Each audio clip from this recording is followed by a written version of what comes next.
wabarakatuh. Waalaikumsalam. Bismillahirrahmanirrahim. Alhamdulillah. Wassalatu wassalamu ala Rasulillah Sayyidina wa maulana Muhammad ibni Abdillah wa ala alihi wa sahbihi wa man wala wa la hawla wa la quwwata illa billah, amma ba'du. Ma'asyiral hadirin rahimakumullah, para pecinta Nabi Muhammad sallallahu alaihi wasallam yang dirahmati oleh Allah. Kepada Allah Subhanahu wa taala, malam hari ini masih kita diberi kesempatan oleh Allah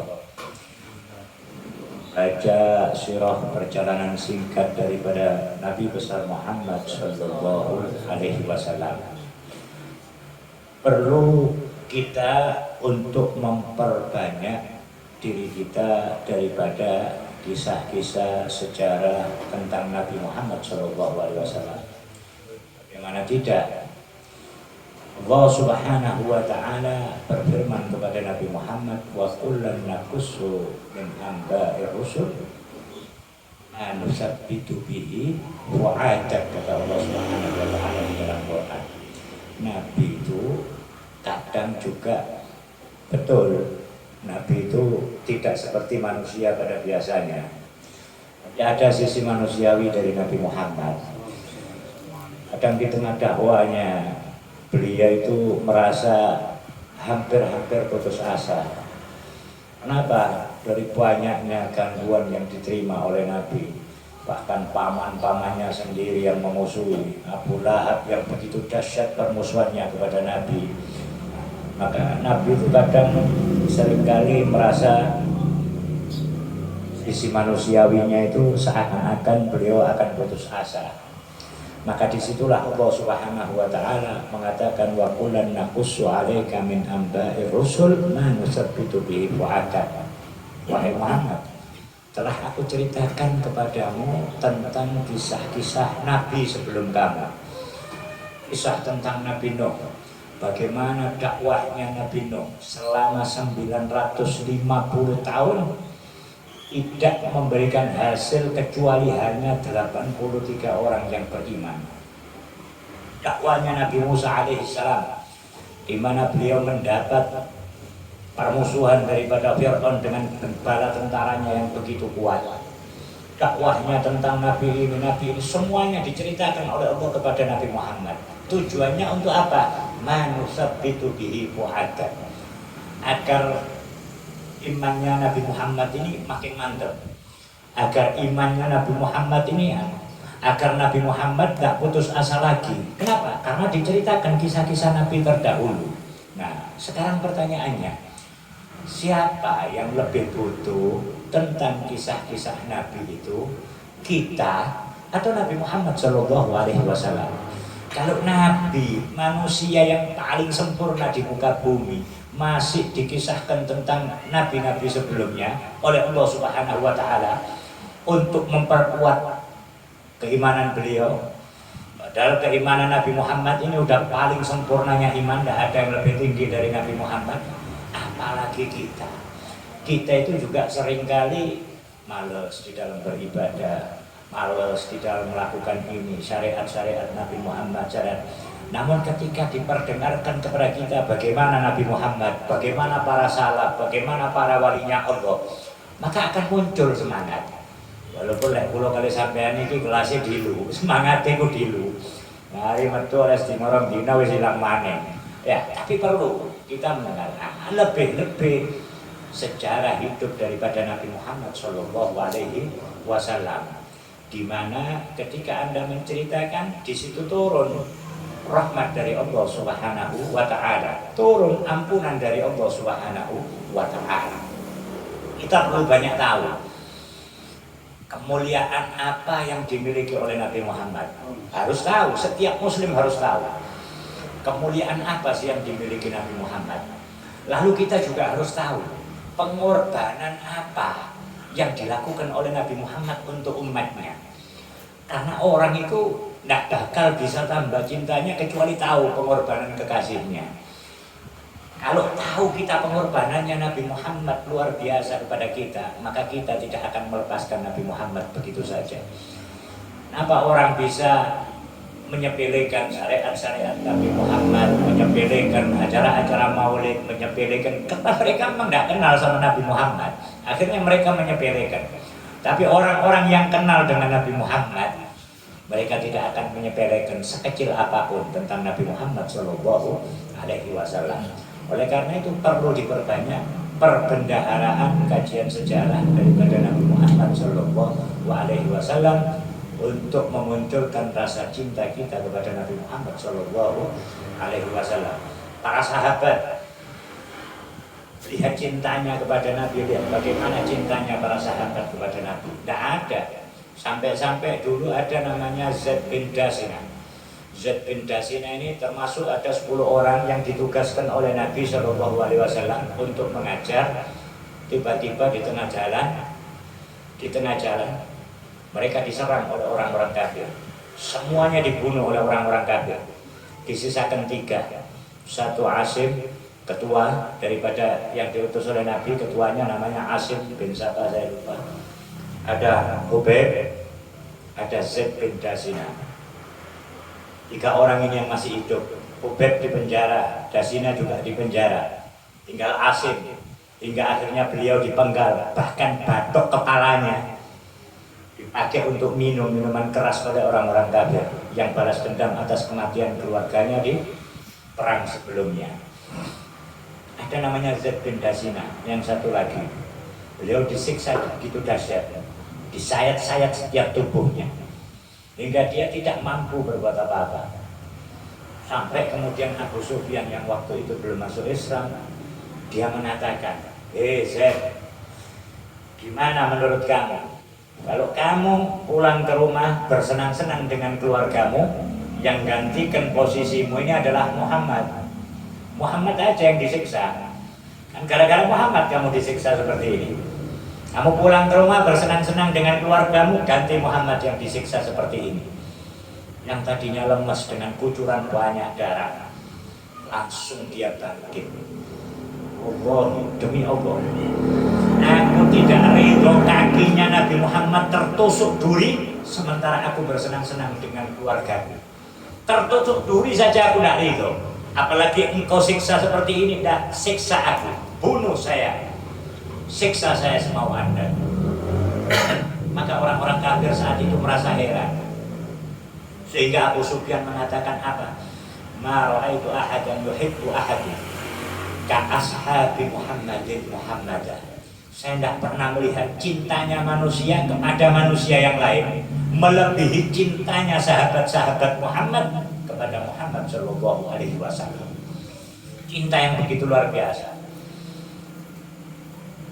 Untuk sekedar tahu saja, dulu Nabi sakit selama 17 hari di akhir umur beliau. 17 hari lamanya Nabi Muhammad sakit. Nabi Muhammad ini pernah diracun oleh seorang perempuan. Namun diselamatkan oleh Allah. Namun sisa-sisa dari racun itu terasa di akhir umur beliau. 17 hari lamanya Nabi Muhammad SAW sakit saat itu. Hingga makin keras sakitnya Nabi Muhammad SAW. Suatu hari, sahabat Bilal, saat itu adalah hari Senin, sahabat Bilal, beliau mengatakan, aku tidak akan melantunkan azan subuh sebelum aku memberitahukan kepada kekasihku Nabi Muhammad. Karena Nabi Muhammad sudah sakit keras. Maka sahabat Bilal mendatangi rumah Nabi di samping masjid itu. As-sholah ya Rasulullah rahimakumullah. Sholat, waktunya sholat ya Rasulullah, waktunya sholat ya Rasulullah. Semoga Allah merahmatimu. Maka sahabat Bilal diperintahkan untuk melakukan azan. Maka sahabat Bilal azan di situ. Setelah selesai azan, para sahabat semuanya berkumpul berada di masjid. Menunggu siapa? Menunggu Nabi Muhammad keluar dari kamarnya, dari rumahnya. Namun sampai terus waktu berjalan Nabi Muhammad tidak keluar juga dari rumahnya, sehingga sahabat Bilal tidak berani melantunkan qomat. Maka sahabat Bilal datang ke rumahnya Nabi Muhammad. Ya Rasulullah, as-sholah, as-sholah, rahimakumullah, semoga Allah merahmatimu ya Rasulullah. Maka Rasulullah memerintahkan sahabat Bilal, lantunkan qomat wahai Bilal, perintahkan Abu Bakar untuk menjadi imam. Perintahkan Abu Bakar untuk menjadi imam sholat subuh itu. Maka dengan menangis sahabat Bilal datang ke masjid. Semua sahabat sedang bersedih melihat keadaan Nabi Muhammad SAW. Sahabat Bilal mengatakan perintah Nabi Muhammad. Setelah qomat diperintahkan sahabat Abu Bakar untuk maju untuk memimpin sholat subuh saat itu. Namun ketika Sayyidina Abu Bakar As-Siddiq hendak maju, ketika mulai berdiri di tempat sebagai imam yang biasa berdiri Nabi Muhammad di situ, Sayyidina Abu Bakar As-Siddiq tidak kuat. Beliau langsung pingsan pada saat itu, langsung pingsan. Maka sahabat Bilal, semua para sahabat histeris, menangis semua. Maka disampaikan hal ini kepada Rasulullah. Keributan apa yang ada di masjid itu wahai Fatimah? Ya Rasulullah, di masjid itu terjadi keributan karena mereka kehilanganmu ya Rasulullah. Mereka kehilangan engkau di dalam sholat subuh ya Rasulullah. Maka Rasulullah memerintahkan untuk memanggil dua sepupunya, yaitu Sayyidina Ali menantunya dan Fadl bin Abbas, anaknya Sayyidina Abbas, namanya Fadl. Maka datang ke situ, mereka berdua menandu Rasulullah, satu sebelah kanan, satu sebelah kiri, menuntun Rasulullah masuk ke dalam masjid. Sesampainya di masjid, Rasulullah yang memimpin sholat subuh dengan sholat yang ringan karena Rasulullah sakit keras saat itu. Maka setelah selesai sholat subuh, Nabi Muhammad berdiri, kemudian menyampaikan wasiat yang begitu panjang. Di antara wasiat-wasiat beliau yang menunjukkan bahwa beliau tidak akan lama lagi tinggal di dunia ini. Maka beliau menyampaikan, ketahuilah, darah setiap diri kalian adalah haram bagi muslim yang lain. Artinya sesama muslim jangan sampai menumpahkan darah kalian. Harta-harta kalian haram untuk diambil selain haknya. Maka Nabi juga berpesan, Allah bin nisa, Allah bin nisa. Jaga perempuan kalian, sungguh jaga perempuan kalian. Kemudian jaga budak-budak kalian, sungguhnya mereka adalah tanggungan dari para tuannya. Dan yang paling akhir Nabi Muhammad mengatakan, Allah bisolah, Allah bisolah, Allah bisolah. Jaga sholat 5 waktu. Setelah kepergianku, jaga sholat 5 waktu. Jangan pernah meninggalkan sedikit pun sholat 5 waktu. Pegang erat itu sholat 5 waktu. Sahabat semuanya menangis melihat wasiatnya Nabi.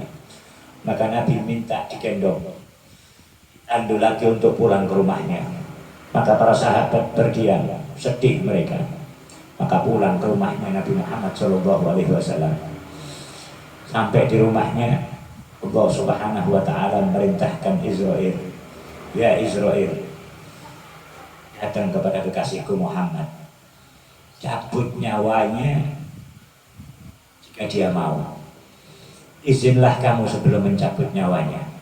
Jika dia mau, cabut nyawanya. Namun jika menolak, jangan kau berani cabut nyawanya. Tampakkan wujudmu dengan wujud yang paling indah, kata Nabi Muhammad SAW. Dan memintalah izin sebelum kamu masuk ke dalam rumahnya kekasihku Muhammad. Bahkan untuk masuk rumahnya diperintahkan untuk minta izin. Maka malaikat Israel menyamar sebagai seorang badui yang begitu tampan, badui gunung dari pelosok yang begitu tampan. Maka dia mendatangi rumahnya Nabi Muhammad SAW. Di situ malaikat Israel mengucapkan salam. Assalamualaikum ya ahla Rasulullah. Salam untuk kalian wahai keluarga Rasulullah. Rumah tempat turunnya wahyu, rumah tempat pulang perginya para malaikat Allah, rumah yang penuh dengan berkah, salam untuk kalian wahai keluarga Rasulullah. Maka di situ Sayyidah Fatimah yang jawab, Waalaikumsalam warahmatullahi wabarakatuh.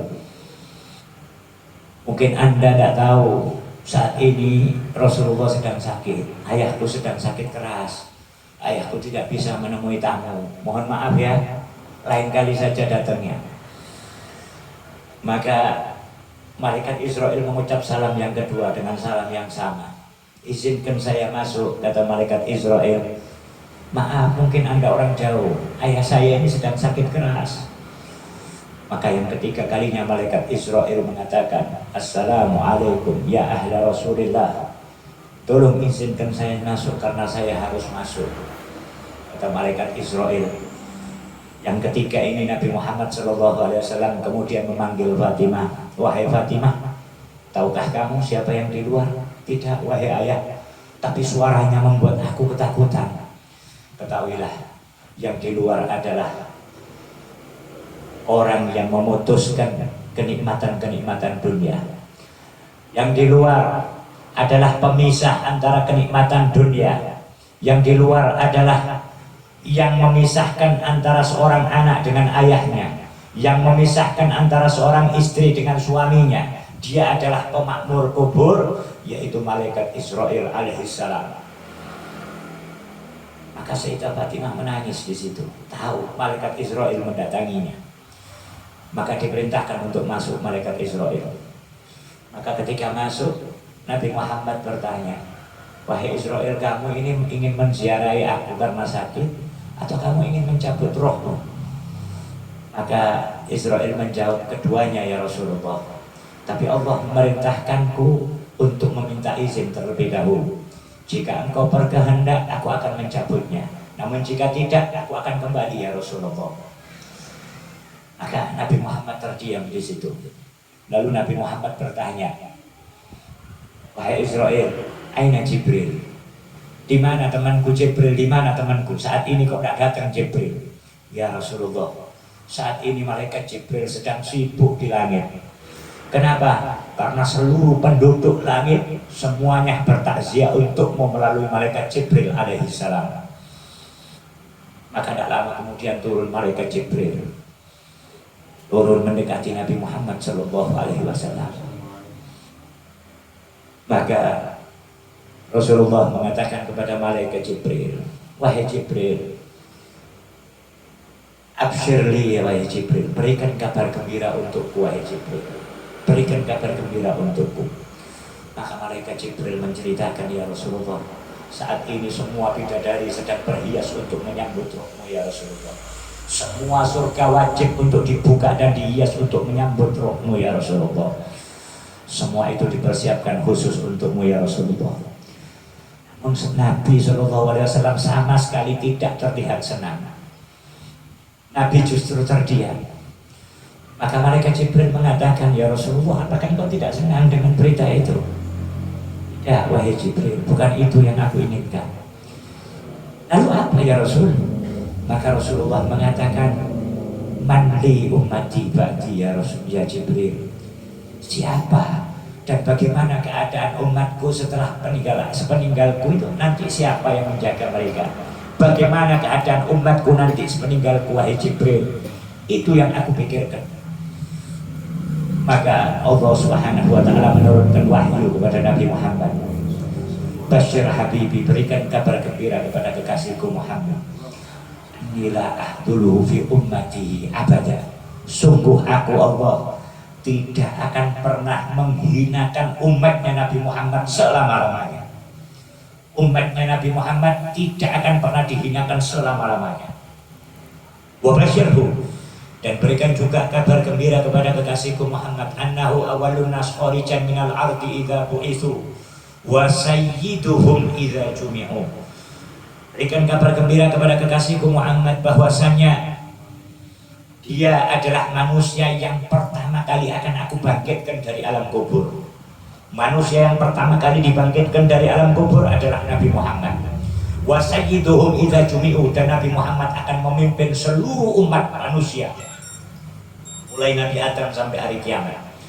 bahkan para anbiya semua berdiri di bawah benderanya Nabi Muhammad Sallallahu Alaihi Wasallam. Wa basyirhu, dan berikan juga kabar gembira kepada kekasihku Muhammad.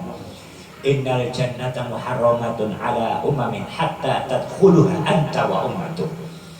Surga aku haramkan, kata Allah, bagi siapapun yang memasukinya, kecuali yang pertama kali masuk ke dalam surga adalah engkau dan umatmu ya Muhammad.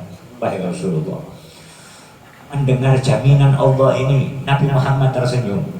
Beliau mengatakan, al-an qarra'ain, sekarang aku senang, sekarang hatiku bahagia, sekarang aku lega bahwasanya aku akan menghadap kepada Allah dengan jaminan umatku tidak akan dihinakan, bahwa aku akan dibangkitkan yang pertama kali, dan aku akan memimpin seluruh umat manusia, dan umatku adalah umat pertama masuk surga.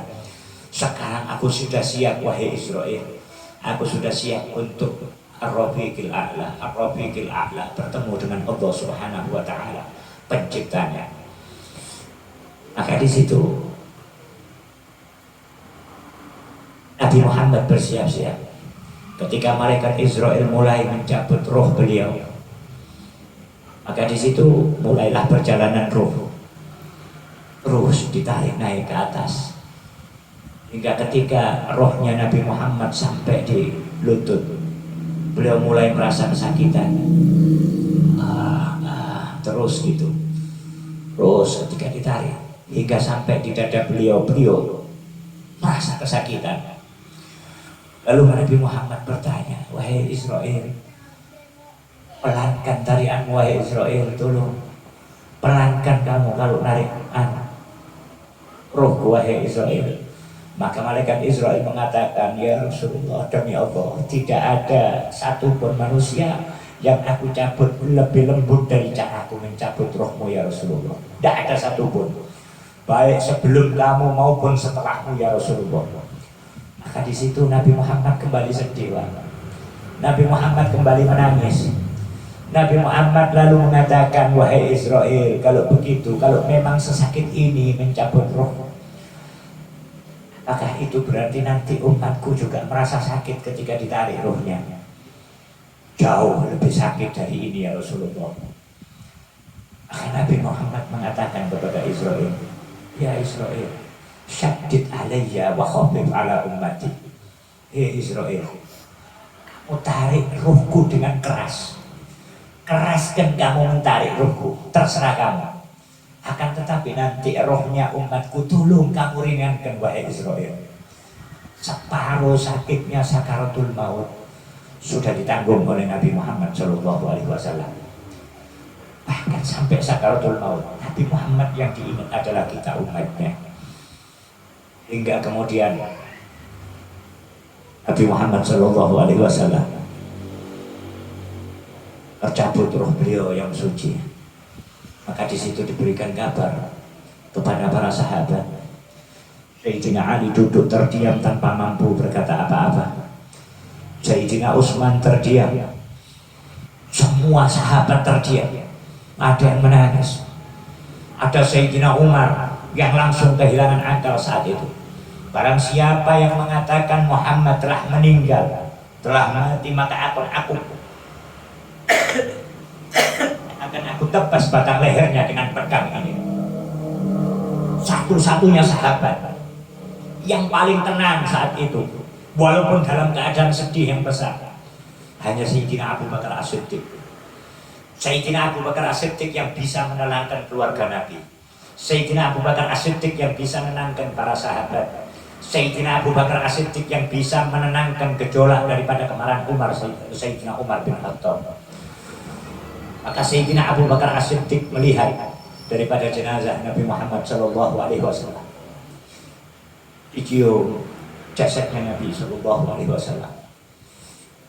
Ibtahayyan wa mayyitan ya Rasulullah. Jasadmu begitu harum, masih hidup engkau harum, bahkan telah wafat pun begitu harum ya Rasulullah. Maka setelah itu Sayyidina Abu Bakar As-Siddiq keluar dari rumah ya Rasulullah, memberikan membacakan ayat, "Akana Muhammadun illa rasul." qad khalat min qablihi rusul afa imata au qutilan qalabtum fala aqabikum, sampai akhir ayat. Muhammad hanyalah seorang rasul. Ayat ini selalu dibaca oleh para sahabat. Tapi ketika Nabi Muhammad wafat, seakan-akan Sayyidina Umar lupa dengan ayat ini, bahwa Nabi Muhammad juga akan wafat. Sayyidina Abu Bakar membacakan ayat tersebut, sehingga itu bisa menenangkan Sayyidina Umar bin Khattab. Seorang sahabat lagi yang mendengar kematian daripada Nabi Muhammad SAW, saat itu juga dia minta, ya Allah, apa arti dunia ini tanpa Muhammad? Matikan aku ya Allah. Beberapa sahabat saat itu meninggal saat itu juga. Ada seseorang yang baru saja nengok Nabi Muhammad. Ketika mendengar Nabi Muhammad meninggal, namanya Abdullah. Ketika disampaikan dia sedang kerja di kebunnya, ketika disampaikan Nabi Muhammad telah wafat, maka dia lemparkan alat kerjanya, lalu dia mengatakan, ya Allah, aku tidak ingin memandang yang lain setelah mataku memandang kekasihku Muhammad. Butakan mataku ya Allah. Saat itu juga langsung buta, dan dia senang dengan kebutaannya, karena yang terakhir dipandang oleh matanya adalah Nabi Muhammad SAW. Dan masih banyak lagi para sahabat setelah itu. Maka yang bertugas daripada memandikan Nabi Muhammad adalah dua sepupunya. Yang satu mantunya yaitu Sayyidina Ali, yang satunya adalah Fadl bin Abbas. Sayyidina Ali bagian memandikan, Fadl bin Abbas bagian guyurkan air. Malaikat Jibril membawakan kain, membawakan wangi-wangian dari surganya Allah Subhanahu wa ta'ala. Maka diberikan kain, dikafani kain. Nabi Muhammad sebelumnya juga berpesan, ketika nanti aku wafat, tidak ada satupun di antara kalian yang berhak menjadi imam. Artinya imam sholat jenazah saat itu, kalian akan bertakbir dengan takbirnya para malaikat Allah. Yang pertama mensolatiku adalah Allah Subhanahu wa ta'ala. Yang kedua adalah para malaikatnya Allah yang saling bergantian. Baru kalian masuk nanti setelah ada apa-apa untuk mensolati jenazahku. Betul, Nabi Muhammad setelah wafat dikafani, diletakkan dalam masjid, semuanya keluar. Allah Subhanahu wa ta'ala mensolati dengan caranya kepada Nabi Muhammad SAW. Kemudian disusul dengan malaikat Jibril, malaikat Mikail, semua malaikat bergantian untuk mensolati jenazahnya Nabi Muhammad SAW. Lalu setelah itu ada apa-apa dari malaikat, sekarang saatnya kalian, wahai ashabi Rasulullah, sahabatnya Nabi Muhammad, kemudian masuk sambil menangis. Tidak ada satupun yang maju untuk menjadi imam. Mereka takbir dan takbirnya malaikat Jibril alaihissalam. Sampai kemudian Nabi Muhammad dimakamkan di dalam kamarnya. Karena semua nabi akan dimakamkan di mana beliau wafat. Kalau wafatnya di mana, maka pasti akan dimakamkan di situ. Semua nabi seperti itu. Maka setelah dimakamkan Nabi Muhammad SAW, Ida Fatimah mengatakan kepada Malik bin Anas, teganya kalian memendam ayahku di tanah. Teganya, kok bisa kalian ini tega menanamkan, membenamkan ayahku di dalam tanah? Menangis Malik bin Anas. Anas bin Malik menangis. Nah, dia masa kecilnya bersama Sayyidah Fatimah di dalam rumahnya Nabi Muhammad SAW. Sayyidina Ali juga bilang. Maka Sayyidina Ali mengatakan, seandainya kami tidak dilupakan oleh Allah, demi Allah kami tidak akan sanggup membenamkan Nabi Muhammad. Tapi kami para sahabat dilupakan oleh Allah Subhanahu wa ta'ala, sehingga kami bisa memakamkan kekasih kami yaitu Nabi Muhammad. Kalau bukan karena kami dilupakan, kami tidak akan sanggup memendam daripada Nabi Muhammad Sallallahu Alaihi Wasallam. Dulu pernah Sayyidah Fatimah itu bertanya kepada Nabi Muhammad, wahai ayahku, nanti di akhirat, ketika terjadi hari kiamat, di mana kami bisa menemukanku, wahai ayahku? Maka Rasulullah mengatakan, fil khaut. Kalau kamu ingin menemuiku di akhirat nanti, aku berada di telaga. Satu telaga namanya Telaga Kausar, pemberian Allah untuk Nabi Muhammad. Barang siapa minum satu teguk saja, selamanya dia tidak akan pernah kehausan. semua umatnya akan meminum dari tangan suci Nabi Muhammad. Aku akan berdiri di samping telaga untuk memberikan minuman kepada umatku satu persatu. Maka Sayyidah Fatimah bertanya lagi, loh, bukan di Khot ya Rasul, wahai ayah, lalu di mana lagi? Maka Sayyidah Rasulullah mengatakan fil mizan, di timbangan. Di timbangan aku akan berdiri di samping timbangan. Setiap kali ada umatku ditimbang amalnya, maka aku akan meminta kepada Allah agar amal solehnya diberatkan oleh Allah daripada amal maksiatnya. Sayyidah Fatimah bertanya lagi, kalau bukan di mizan, wahai ayah, di mana lagi? Fisirat, yaitu di Siratal Mustaqim, yaitu satu jembatan. Yang jembatan tersebut lebih tipis daripada rambut, lebih tajam daripada pedang, yang semuanya wajib untuk melewatinya. Semua, bahkan para nabi sekalipun wajib untuk melewati Siratal Mustaqim. Aku akan berdiri di samping sirat.